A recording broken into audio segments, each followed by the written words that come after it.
अथ श्रीसुब्रह्मण्यमङ्गलाष्टकम्।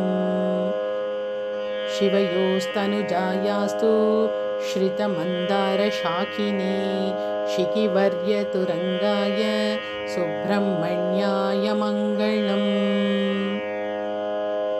भक्ताभीष्टप्रदायास्तु भवरोगविनाशिने राजराजादिवन्द्याय रणधीराय मङ्गलम्।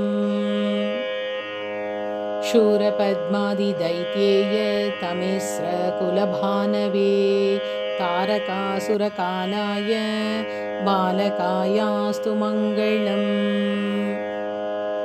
वल्लीवदनराजीव मधुपाय महात्मने उल्लासन्मणिकोटीर भासुरायास्तु मङ्गलम्।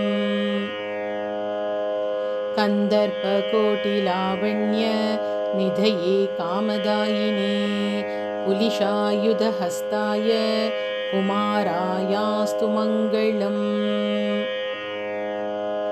मुक्ताहारलसत्कण्ठ राजये मुक्तिदायिने देवसेनासमेताय दैवतायास्तु मङ्गलम्। कनकाम्बरसंशोभि कटये कलिहारिणे कमलापतिवन्द्याय कार्तिकेयाय मङ्गलम्।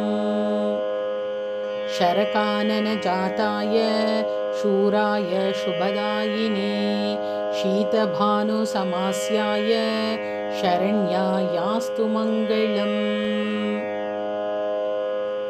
मङ्गलाष्टकमेतद्ये महासेनस्य मानवाः पठन्ति प्रत्यहं भक्त्या प्राप्नुयुस्ते परां श्रियम्।